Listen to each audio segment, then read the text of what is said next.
Babar, chef d'orchestre.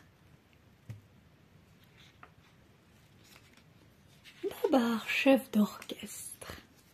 Il fait beau, et Babar se promène en famille. « J'entends une cornemuse, dit-il soudain. Le son vient du coin de la rue. Allons voir. Oh, il y a un orchestre avec un banjo, mon instrument favori, s'écrie Alexandre, et il se met à l'accompagner avec son harmonica. L'un des musiciens, ravi de voir Flore battre la mesure et chanter, lui prête ses maracas. Pomme, lui, reste béat d'admiration devant l'accordéon, qui se tortille comme un verre et se déploie brusquement. Attention!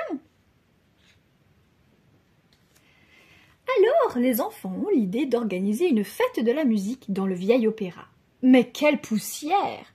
Céleste époussette déjà un étui pour se donner du courage. Tandis qu'Arthur découvre une contrebasse, la vieille dame promène ses doigts distraitement sur le clavier du piano, puis fait la grimace. « Ouh là là là là là là, il a besoin d'être accordé, dit-elle. « Je vous apporte un diapason, crie Zéphyr. « Oh, rien ne fonctionne, soupire Babar, pas même le métronome. Il va falloir faire des réparations. » Les enfants aident les ouvriers à remettre l'opéra en état. Flore a pris un rouleau de peinture et repeint gaiement.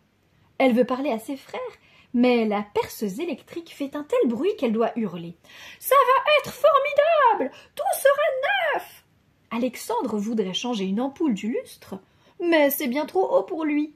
Armé d'un tournevis, Zéphyr entreprend de détacher tout ce qui ne paraît pas en bon état.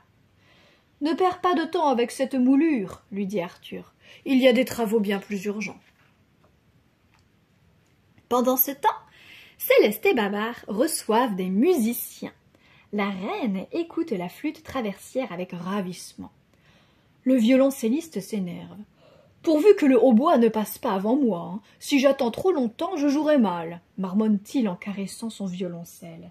Babar accueille une élégante cantatrice venue avec son caniche. Le petit chien grogne car il a découvert un espion sous la terrasse royale. C'est Rataxès qui, avant de s'enfuir, note vite sur son agenda la date de la fête de Babar. Il est tard, mais les enfants n'ont aucune envie d'aller au lit. Rataxès s'exerce à la trompette et Flore danse comme une espagnole en jouant des castagnettes. Pomme, lui, vient de faire une bêtise. Il voulait attraper sa flûte à bec, mais ne trouvant pas de tabouret, il a grimpé sur un tambourin. Et crac, il l'a crevé. « Et si nous donnions notre propre concert ?» s'écrie Zéphyr qui s'amuse avec un xylophone. « Mais c'est une très bonne idée !» s'exclame Arthur. « Mais il nous faudra répéter sérieusement. » Rataxès veut monter un spectacle lui aussi. Il a offert une guitare à son fils Victor et incite sa femme à prendre des cours de danse. « Oh là là, ces exercices à la barre sont difficiles, » se plaint dame Rataxès, qui a un mal fou à suivre le rythme de la harpe. Mais il faut beaucoup travailler pour devenir une étoile. « Le cor de chasse est l'instrument roi, » déclare fièrement Rataxès en bombant le torse. Et il souffle si fort que la vitrine explose. Le ballet des rhinocéros s'annonce plutôt mal. Pendant ce temps, dans les coulisses de l'opéra, Céleste drape un tissu sur un mannequin. Elle s'occupe des costumes avec la vieille dame. « Avez-vous besoin du dé à coudre ?» demande-t-elle à une costumière qui est venue les aider. « Non merci, c'est le dernier bouton.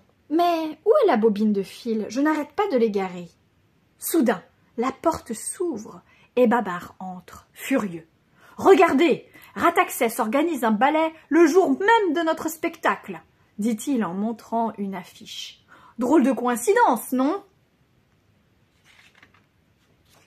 Flore veut sauver sa fête. Elle se présente au palais de Rataxès avec un paquet de bonbons. Quel vacarme! Des rhinocéros essayent de faire entrer un piano à queue dans la grande salle. Le roi des rhinocéros semble hors de lui. « Qu'on m'apporte une scie sauteuse, et non d'une petite corne, on verra si elle n'entre pas. »« Non !» gémit le pianiste, écroulé sur une banquette. Flore offre les bonbons à dame Rataxès, qui danse au son d'un phonographe, et propose « Notre orchestre jouera et vous serez l'étoile si vous voulez ». Flore a gagné. Rataxès a trouvé l'idée bonne, et à présent, ils préparent ensemble le spectacle. La vieille dame, avec son maître ruban, prend les mesures du rhinocéros pour son futur costume. Tout à coup, le chat siamois de dame Rataxès s'accroche à la corde qui actionne la poulie du rideau. Il est terrorisé par un caniche. L'éclairagiste, qui règle un projecteur, s'étonne. « Quoi? C'est déjà le moment de commencer ?»« Mais non !» dit Zéphyr en poussant un décor sur la scène. Il prépare un nouveau numéro.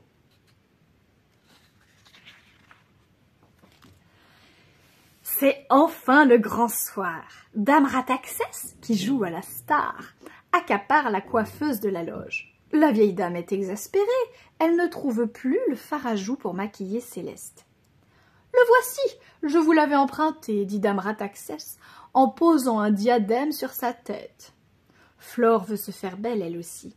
Elle a pris la houppette et se met de la poudre en riant. « Allons, Flore, dit Céleste, dépêche-toi un peu, tu vas être en retard. Tu es encore en collant et c'est bientôt l'heure d'entrer en scène. » Au même moment, dans la loge des hommes, Babar ajuste son jabot devant un miroir, tandis que Rataxès fait briller ses bottes avec une perruque. Bien que Babar ait l'habitude des idées bizarres de Rataxès, il n'en revient pas. Prendre une perruque comme une brosse. Arthur n'a toujours pas choisi son costume pour la soirée. Pourtant, la penderie est pleine. Zéphyr a trouvé des accessoires dans un coffre. « En garde, Arthur !» hurle-t-il. « Que je te taille en pièces avec mon sabre. Viens si tu l'oses, ha ha ha !» Plus que 10 minutes. C'est l'affolement général. Rataxès fonce tête baissée sur un micro en relisant son livret. Il ne se souvient plus de son rôle. Heureusement, la vieille dame se glisse dans la trappe du souffleur. Elle pourra l'aider. « Cher ami, vous nous sauvez, dit Céleste. Prenez cet éventail, il fait si chaud là-dedans. » Zéphyr a le trac.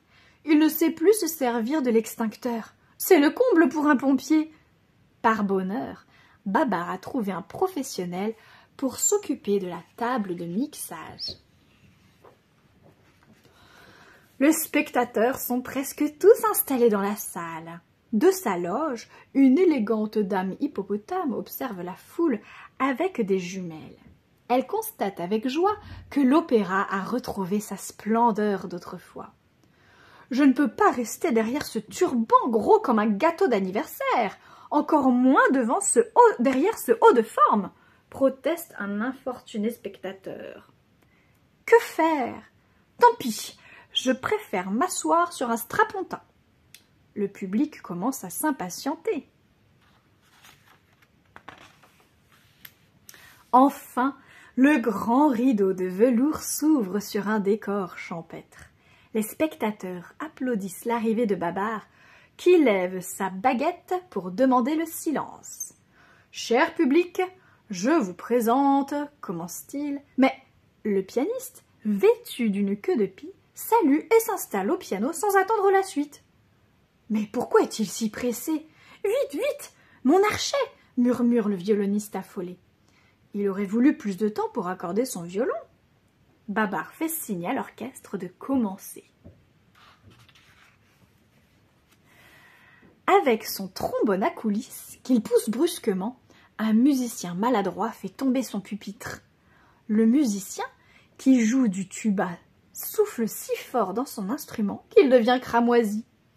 Le joueur de cymbales, lui, tire la langue comme un écolier appliqué. Babar trouve cela si drôle qu'il a du mal à se concentrer. En plus, les timbales commencent en retard. Heureusement, l'orchestre est dans une fosse. Le public ne le voit presque pas. Il écoute le morceau de musique dans un silence parfait. Puis l'orchestre attaque l'opéra. Rataxès chante à pleine voix. Dans son ardeur, il piétine la traîne de la cantatrice et lui chatouille la trompe avec son chapeau à plumes. La pauvre a une envie folle d'éternuer, mais elle ne peut pas s'éloigner. Sa robe est coincée sous la botte du chanteur. Elle est incapable de continuer.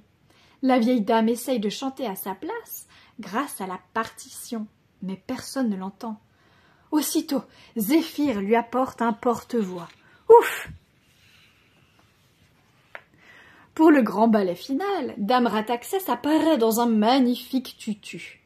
Une tulipe à la main, elle virevolte avec grâce. Le prince enchaîne les pirouettes avec tant d'ardeur qu'il déchire sa cape sur la corne de la danseuse. Cela fait un terrible crack, heureusement couvert par la musique. « Mais elle tombe !» gémit un petit cygne. Flore s'avance pour l'aider. Ce n'est pourtant pas facile de se baisser quand on est sur les pointes, mais Flore est très douée. Ces petites difficultés n'ont même pas été remarquées. Le spectacle s'achève sous un tonnerre d'applaudissements. Rataxès offre un bouquet de roses à sa danseuse. Un admirateur donne à Flore un brin de muguet et lui prédit qu'elle deviendra une grande ballerine. Puis il fait son portrait en costume avec un appareil photo. Un journaliste s'approche de Babar avec un magnétophone pour recueillir ses premières impressions. Et pour fixer ce moment historique, la caméra n'arrête pas de filmer. Le public est parti, mais sur la scène, personne n'a envie de se quitter. Une superbe batterie a été installée sans bruit par Zéphyr. Pomme, lui, s'est déjà placé devant son synthétiseur. Victor plaque un accord très fort en branchant sa guitare électrique et tout le monde se retourne. « Oh, les enfants ont monté un orchestre !» s'écrie Céleste, étonnée de voir Pomme à la clarinette. « J'ai des fourmis dans les jambes quand j'entends un saxophone !» s'éclame Rataxès. « Dansons !» Et tout le monde s'en donne à cœur joie. Cette merveilleuse soirée a passé bien trop vite, mais Babar a une vidéocassette du spectacle et les enfants la regardent très souvent. « Flore, fais attention au magnétoscope, » dit Babar. Il surveille aussi Zéphyr du coin de l'œil. « S'il te plaît, ne mets pas les doigts sur mon disque compact, cela peut l'abîmer. » Pauvre Babar, les enfants lui prennent tout, même son casque. L'avantage des photos, dit Céleste en montrant un magnifique album photo, c'est qu'elles ne font pas de bruit, et c'est aussi un très beau souvenir.